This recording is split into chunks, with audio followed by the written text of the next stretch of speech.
네, 하나님 말씀은 에스라서 10장입니다. 에스라서 10장 1절부터 17절까지 말씀인데 1절부터 7절까지만 같이 읽겠습니다. 같이 한 목소리로 앞에 보시고 같이 읽죠. 1절부터 시작. 에스라가 하나님의 성전 앞에 엎드려 울며 기도하여 죄를 자복할 때에 많은 백성이 크게 통곡하매 이스라엘 중에서 백성의 남녀와 어린아이의 큰 무리가 그 앞에 모인지라. 2절. 엘람 자손 중 여히엘의 아들 스가냐가 에스라에게 이르되 우리가 우리 하나님께 범죄하여 이 땅 이방 여자를 맞이하였나니 아내로 삼았으나 이스라엘에게 아직도 소망이 있나니. 3절. 곧 내 주의 교훈을 따르며 우리 하나님의 명령을 떨며 준행하는 자의 가르침을 따라 이 모든 아내와 그들의 소생을 다 내보내기로 우리 하나님과 언약을 세우고 율법대로 행할 것이라. 4절. 이는 당신이 주장할 일이니 일어나소서 우리가 도우리니 힘써 행하소서 하니라. 여기까지만 보도록 하겠습니다. 오늘 말씀의 제목은 에스라의 신앙개혁이라는 말씀인데요, 지난주까지는 성전 건축을 힘써서 행하다가 원수들의 방해로 인하여서 성전 건축이 16년간이나 중단이 되게 되었습니다. 성전 건축이 참으로 이스라엘 백성들의 염원이었고 간절한 소원이었는데 이 성전 건축이 중단됨으로 인하여서 많은 사람들이 그들의 시선은 오직 성전 건축을 하는 것에 목표로 해서 여기까지 왔는데 이 성전 건축을 하지 못하게 된 상황이 벌어지게 되니까 그들의 시선이 예배 중심, 하나님 중심에서 자신들의 삶을 돌아보고 또 자신들의 생활, 또 가족 중심으로 이제 바뀌어가는 것을 보게 됩니다. 이제 그게 세월이 조금씩 지나면서 예배 생활도 조금씩 소홀해지게 되고 목표가 점점점 흐려지게 되니까 아무래도 자기가 어떻게 하면 더 행복하게 살까, 어떻게 하면 더 잘 살 수 있을까에 대한 초점을 맞추다 보니까 삶이 조금씩 변화되게 됩니다. 그러면서 점점 말씀을 떠나게 되고 자기가 하고 싶은 대로 살아가는 그런 모습들이 나타나게 되는 것이죠. 그 결정적인 모습이 무엇이냐면 오늘 본문에 나오지만 이방 여인과 결혼한 모습입니다. 제사장들 뿐만이 아니라 레위 사람들, 그러니까 요즘으로 하면 목사님 자녀들, 또 장로님 자녀들, 또 집사님들의 자녀들이 이방 여자와 결혼하는 것을 막지를 못했어요. 그래서 이방 여자들, 하나님을 모르고 예수님을 믿지 않는 그런 사람들하고 결혼을 해서 자녀를 낳고 사는 모습을 보였습니다. 이것은 그 가정에서 가정 예배가 드려지지 않고 가정에서 하나님 말씀이 무엇인지에 대해서 묵상하거나 내 삶 속에서 어떻게 하면 하나님 말씀을 내가 순종할까를 고민하고 힘쓰는 모습이 없어진 것을 반증하는 것입니다. 백성들이 아무래도 예배 성전이 지금 아직 완성되지를 않았잖아요. 그러다 보니까 성전에 모여서 예배를 드리는 모습이 있지 못하고 각자 나름대로 이제 집에서 예배를 드리긴 했겠지만 여러분들도 이제 느끼시겠지만은 온라인으로 예배를 드리는 것이 이론적으로는 그러면 좋겠다라고 생각이 되지만 막상 온라인으로 예배 한 주, 두 주, 한 달, 1년 이렇게 드리면 점점 하나님하고 멀어질 수밖에 없는 것이죠. 이스라엘 백성들도 성전을 건축하기 위해서 모이고 성전을 건축하기 위해서 맨날 하루에 3번씩 번제를 드리고 성전 건축하기 위해서 목표의식을 가지고 같이 모여서 막 눈물로 기도하고 할 때는 하나님하고 가까웠어요. 그런데 이제 성전 건축이 딱 중단이 돼버리니까 이제는 구심점이 없어지고 어떻게 보면 하나님을 향한 그 발걸음이 점점 흐려지면서 자신들의 삶 가운데서 자기가 하고 싶은 대로 또 자기 생각대로 삶을 살아가는 모습, 또 자기 자녀들이 그렇게 살아가는 것을 그냥 볼 수밖에 없는 그런 연약한 모습이 점점 벌어지게 되었습니다. 그래서 이게 세월이 점점 흘러서 이제 16년, 10년 이상이 지난 거예요. 자, 그러면 이제 가족 중에 하나님을 모르고 하나님을 믿지 않고 이 우상을 섬기는 며느리나 그런 자녀들이 생겼어요. 그럼 점점 가정 안에 분위기가 점점 바뀌겠죠. 그리고 도시의 분위기도 바뀔 거고 이스라엘 백성들의 생각도 조금씩 바뀌게 되는 것이죠.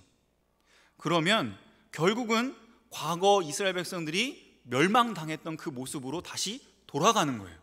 다시 인간의 모습은 그렇게 돌아가서 다시 하나님의 진노와 심판을 받을 수밖에 없는 그런 모습으로 가는 그 코스로 이렇게 가고 있는데, 그때 누가 나타나냐면 오늘 본문에 에스라, 이 제사장이 나타납니다. 이 에스라 제사장이 이 모든 모습을 보는 거예요.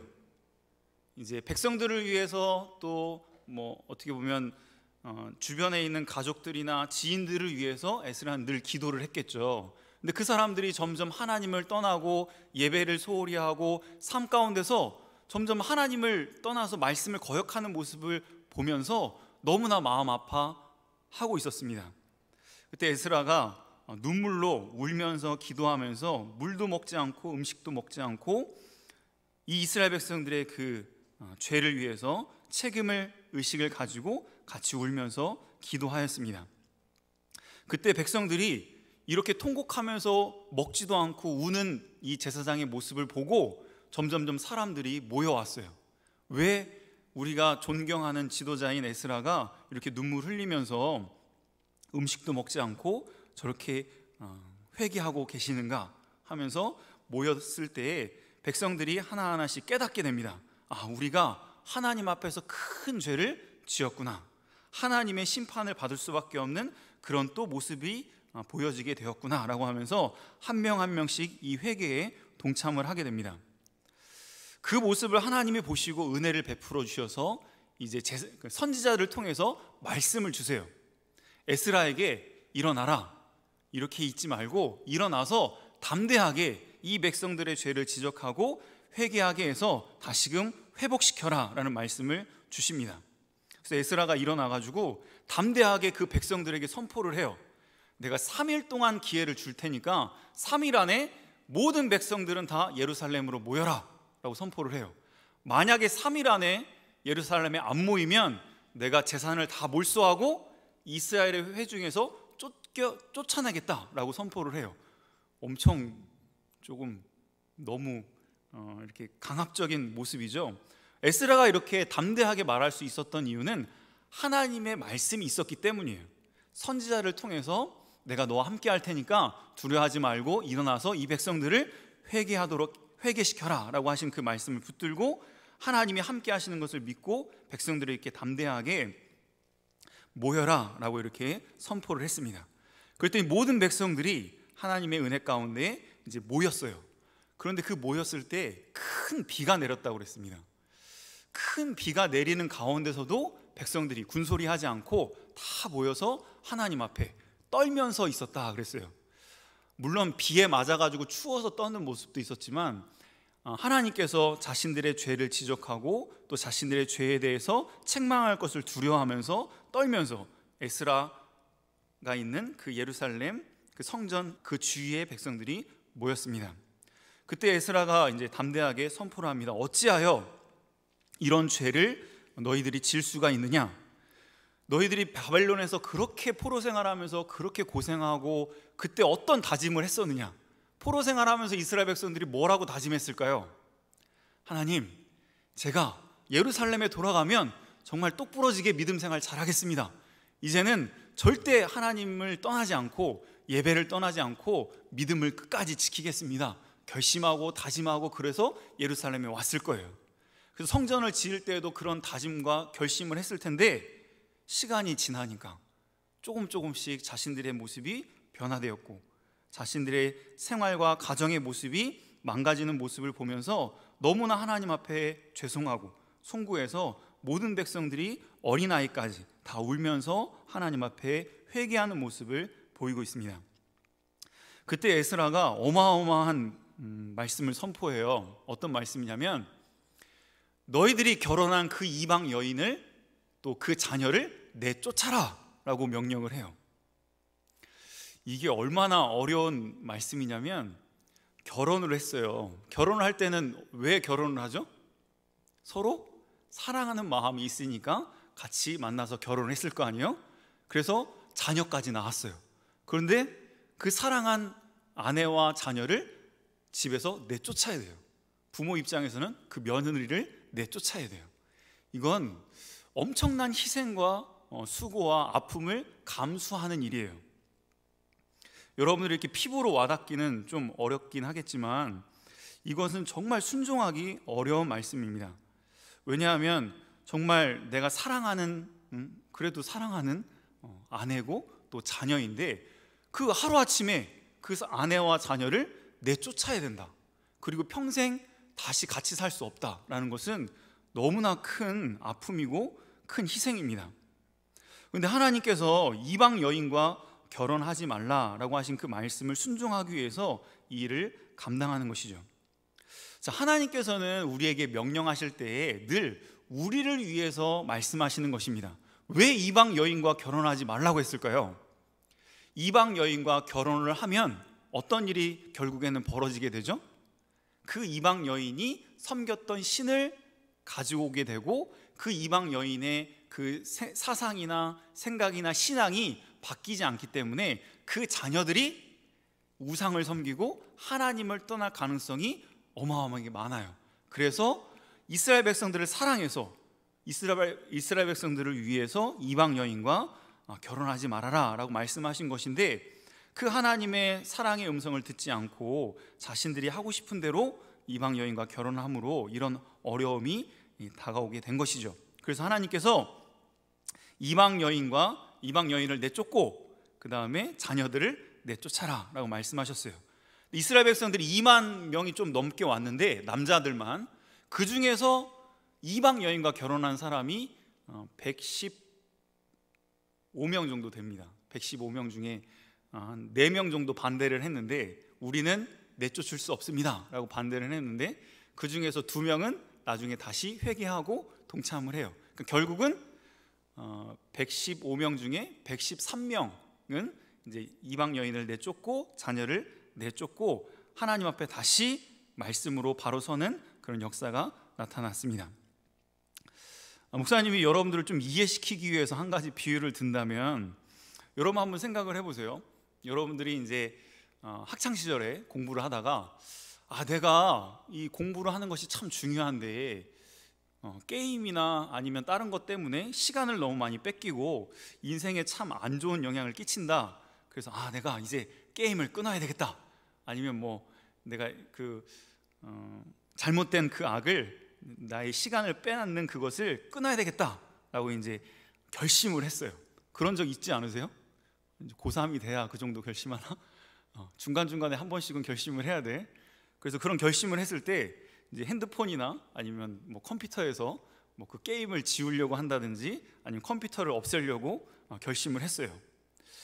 그런데 예를 들어서 여러분들이 그 게임에 현금을 하는 거, 현금 결제를 하죠. 현금 결제를 그동안 용돈 받은 거를 막 해서 뭐 몇십만 원 현금 결제를 하고 또 무수한 시간을 들여서 레벨도 올리고 아이템도 많이 얻었어요.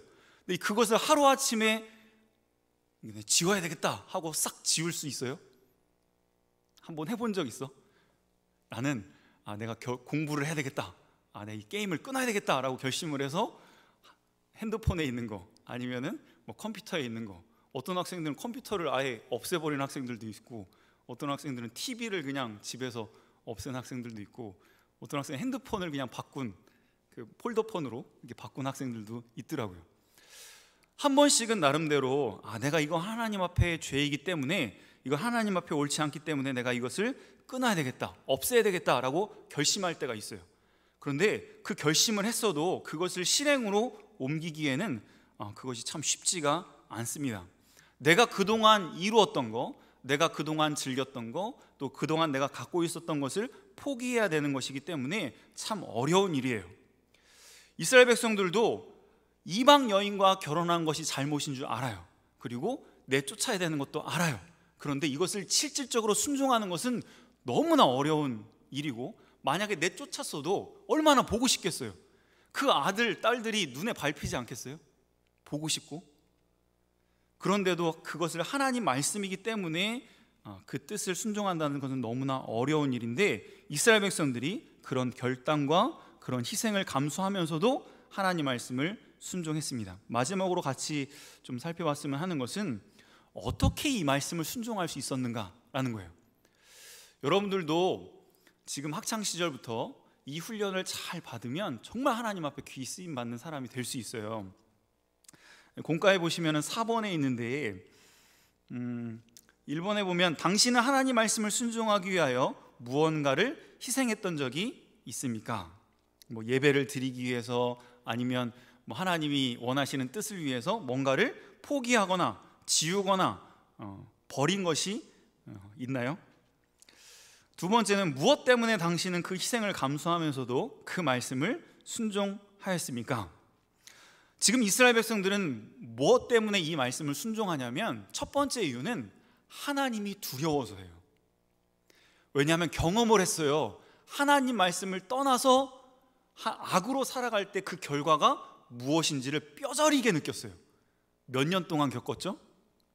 70년 동안 포로 생활하면서 하나님 말씀을 거역하고 자신의 뜻대로 말씀을 떠나서 산 결과가 무엇인지를 삶 속에서, 인생 속에서 너무나 큰 고통으로 느꼈기 때문에, 다시 우리가 하나님 말씀을 거역하고 떠나서 하나님의 심판을 받게 되면 얼마나 큰 고통을 당하겠는가라는 그런 어떤 인식이 있었어요. 그래서 자녀들 또 뭐 손자들이라고 해도 좀 단호하게, 어떻게 보면 좀 잔인할 정도로 그렇게 하나님 말씀 앞에 순종하도록 이렇게 강요하고 또 힘을 썼던 모습을 볼 수 있습니다. 또 두 번째 이유는 하나님의 약속이 그대로 이루어지는 것을 몸소 체험했기 때문이에요. 이스라엘 백성들이 포로에서 귀환한 것은 이스라엘 백성들이 뭘 잘해서가 아니었고, 고레스 왕의 마음이 감동을 받아서 니네 가서 성전 건축해라 라고 했기 때문에 성전이 건축된 거예요. 그것은 하나님이 약속하신 말씀이 그대로 이루어진 것입니다. 그래서 이스라엘 백성들은 무엇을 확실히 경험했냐면, 우리가 아무리 노력하고 힘을 쓰고 애를 쓰는 것보다 하나님께서 도와주시고 하나님이 나에게 주셔야 그것이 확실하다는 것을 경험했어요. 그래서 우리가 만약에 이 죄를 끊어버리고 이 죄에서 벗어나서 하나님 말씀대로 순종하면 하나님께서 반드시 우리에게 은혜와 복을 주실 것이다 라는 것을 믿었기 때문에 그 말씀을 과감하게 순종할 수 있었던 것입니다. 목사님도 한번 생각을 해봤어요. 하나님 말씀을 순종하기 위해서 저도 여러분들 나이 때 순종한 게 뭐가 있나 생각을 해봤더니, 제가 장손인데 제사를 집에서 없애기 위해서 좀 많이 맞았어요. 좀 맞기도 하고 욕을 좀 많이 먹었죠. 맞는 것보다 욕을 좀 많이 먹었는데, 그때를 이렇게 생각해 보면 왜 내가 욕 먹고 맞으면서 그렇게 비난을 받으면서 왜 내가 제사를 안 드렸을까 생각을 해보면, 그때 교회에서 배운 말씀이 있었어요. 제사나 우상을 섬기는 것은 하나님께 진노와 심판을 받는다. 그래서 하나님이 무서워서 그 제사를 안 드린 것도 있지만, 더 큰 어떤 힘은 뭐였냐면, 내가 우상을 끊고 하나님 말씀을 순종하면 하나님께서 반드시 나의 가정과 나의 삶에 복을 주실 것이다 라는 것이 믿어졌어요. 목사님의 간절한 소원은 뭐였냐면 행복한 가정을 꾸리는 거였거든요. 그런데 내가 만약에 이 말씀을 순종하면 하나님께서 그것을 이루어 주실 것이 믿어졌어, 그때는. 그래서 내가 하나님께 내가 물론 공부 열심히 해서 돈 많이 벌고 뭐 열심히 많이 뭔가를 해서 행복한 가정을 꾸릴 수도 있겠지만, 그것은 마치 모래 위에 세운 것처럼 쉽게 무너질 수 있죠. 근데 하나님께서 만약에 나에게 은혜와 복을 주셔서 행복한 가정을 꾸리게 해주신다고 하면 얼마나 좋을까, 그런 마음이 생겨서 그래, 그러면 내가 하나님 말씀을 순종해야지, 그런 마음으로 하나님이 싫어하신다고 하는 그 제사를 끊어버리기 위해서 그렇게 욕먹고 하면서도 끝까지 그것을 순종했던 것 같아요. 여러분들도 지금 한 번쯤 한번 생각을 해보세요. 내 생활 속에서, 나의 삶 가운데서 하나님이 미워하시는 게 뭐가 있을까? 내가 지금 하고 있는 그 모습 중에서 하나님이 싫어하실 만한 것이 뭐가 있을까? 한번 생각해 보시고, 잘 모르겠으면 부모님이 자꾸 혼내는 거, 너 그거 하면 안 돼, 왜 자꾸 너 그거 하니? 라고 하면서 자꾸 혼내는 거, 그게 하나님이 싫어하신 것일 수 있어요. 그것을 한번 깊이 생각해 보시고, 만약에 여러분들이 그 가운데서 결심을 하고 그것을 순종해서 그것을 끊어버리게 되면 반드시 하나님께서는 여러분들의 그 믿음을 보시고 그 희생한 것 이상으로 더 큰 은혜와 복으로 갚아주실 줄 믿으시기 바랍니다. 마지막으로 어떻게 그 무수한 희생을 감수하면서도 순종할 수 있었는가? 그것은 잃어버린 사랑을 회복했기 때문에 순종할 수 있었던 것입니다.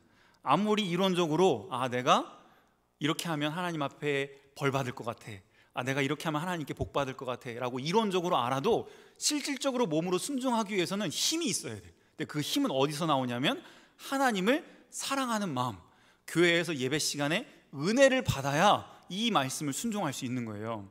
교회에서 은혜 생활이 안 되고 하나님의 사랑을 받는 것을 느끼지 못하면 이 순종을 할 수가 없습니다. 근데 이 사랑을 깨우는 것이 무엇이냐면 회개예요. 에스라와 백성들이 뭘 했기 때문에 순종을 할 수 있었던 거예요? 회개를 했기 때문에. 하나님 앞에 자신의 죄를 깨닫고, 하나님, 이거 너무나 잘못했습니다, 죄송합니다, 진실된 눈물을 흘리면서 회개를 하면 하나님이 가까이 오십니다. 목사님, 여기 그 요절 두 가지 이렇게 적어놨는데, 첫 번째 말씀은 이사야 59장 2절에 보면 오직 너희 죄악이 너희와 너희 하나님 사이를 갈라놓았고 너희 죄가 그의 얼굴을 가리어서 너희에게서 듣지 않으시게 함이니라. 또 예레미야 5장 25절에도 너희 허물이 이러한 일들을 물리쳤고 너희 죄가 너희로부터 좋은 것을 막았느니라 라고 말씀하였습니다. 우리와 하나님 사이에 어떤 벽이 있는 거예요. 그 벽의 이름이 뭐예요? 죄예요. 죄악. 우리가 하나님 앞에 죄를 지으면 하나님과 우리 사이에 뭔가 벽이 생기는 거예요. 그래서 서로 소통할 수가 없어요. 그런데 하나님 앞에 진심으로 눈물 흘리며 회개하면 뭐가 허물어져요? 이 벽이 허물어져요. 그러면서 하나님과 가까워집니다. 그러면 뭐가 느껴져요? 하나님과 가까워지면 하나님의 사랑을 느끼게 되고 나도 하나님을 사랑하는 마음이 우리 마음속에서부터 생기게 됩니다. 그러면 그때부터는 그 죄를 끊어버리는 거, 포기되는 거, 희생하는 거 전혀 아깝지 않아요. 또 전혀 그것이 힘들지 않아요. 오히려 기뻐요. 내가 하나님 말씀을 순종하기 위해서 이렇게 욕을 먹고 고난을 당하고 핍박을 당하고 희생을 하는구나, 하나님께서 기뻐하시겠지라는 그런 마음으로 오히려 감사하면서 또 기뻐하면서 그 말씀을 순종할 수 있는 것이죠. 이스라엘 백성들이 그 이방 여인과 결혼하고 그 자녀들을 내쫓는 것은 너무나 마음 아프고 슬픈 일이지만 그들이 진정으로 하나님 앞에 회개하고 또 이런 하나님을 사랑하는 마음으로 이 말씀을 순종할 때에 하나님께서 이들에게 은혜를 베풀어 주셔서 다시금 성전 건축이 회복될 수 있도록 역사를 해주십니다. 자, 그러니까 우리가 무너진 예배 생활을 회복하고 우리의 신앙 생활을 회복하는 그 가장 첫 걸음은 오늘 에스라가 보여줬던 그 모습처럼 우리가 참으로 하나님 앞에 죄를 찾아서 눈물로 회개하면 하나님께서 그 모습을 보시고 그 우리와 맡겼던 그 담을 허시고 우리와 만나 주셔서 우리로 하여금 힘과 은혜와 복을 베풀어 주심으로 무너진 성전, 무너진 예배를 다시 회복시켜 주실 줄을 믿습니다. 마지막으로 이거 두 가지만 같이 이렇게 읽고 마치도록 하겠습니다. 회개라는 것이 얼마나 좋은 거냐면, 목사님 여기 두 가지를 적어놨는데, 회개는 잃어버린 사랑을 찾게 하는 열쇠이다. 같이 한번 따라서 한번 해볼까요? 짧아요. 외워서 한번 해보세요. 자, 시작. 제가 먼저 선창할게요. 회개는 잃어버린 사랑을 찾게 하는 열쇠이다. 우리가 하나님을 향한 사랑이 좀 식어진 것 같고 그런 마음이 좀 약해진 것 같을 때는 뭐 하면 다시 그 불이 붙어요? 회개할 때 주님을 향한 사랑이 다시금 열리게 돼요. 또 마지막 줄에 빨간 글씨로 적어놨는데, 회개는 막혔던 축복의 통로가 회개를 통해서 막혔던 축복의 통로가 열린다라는 것이에요. 이것도 같이 따라서 해볼까요? 회개는 막혔던 축복의 통로가 열리게 하는 열쇠이다라는 거예요. 여러분들이 이 하나님과의 사이에서 뭔가 막혀서 하나님으로부터 은혜 받고 복을 받는 그것이 뭔가 막혀 있다고 하면 이 회개는 그 막혔던 축복의 통로를 여는 그 열쇠가 될 수 있습니다. 이 회개가 참 쉽지 않은 것인데 여러분들 학창 시절 동안에 정말 하나님 앞에서 눈물로 회개하는 이 회개의 경험을 꼭 경험해서 다시금 이스라엘 백성들이 성전 건축을 완공한 그 모습처럼 여러분들의 인생 가운데도 하나님의 축복이 임하여서 여러분들이 꿈꾸는 그 모든 일들이 주님의 은혜 안에서 다 이루어지기를 주의 이름으로 축원합니다. 같이 이 말씀 기도하면서 기도드리겠습니다. 하나님 아버지, 이스라엘 백성들에게 은혜를 베풀어 주셔서 그들의 죄를 깨닫게 하여 주시고 또 회개할 수 있도록 은혜 베풀어 주시니 진심으로 감사합니다. 아무리 우리의 죄를 깨닫고 그것을 느낀다 할지라도 뉘우치고 회개하는 것은 너무나 어려운 일입니다. 우리 학생들의 마음속에 하나님께서 찾아와 주셔서 나의 인생을 망가뜨리고 나의 삶을 무너뜨리는 그 죄가 무엇인지를 발견할 수 있도록 은혜를 베풀어 주시옵소서. 하나님이 싫어하시는 데에는 이유가 있을 것입니다.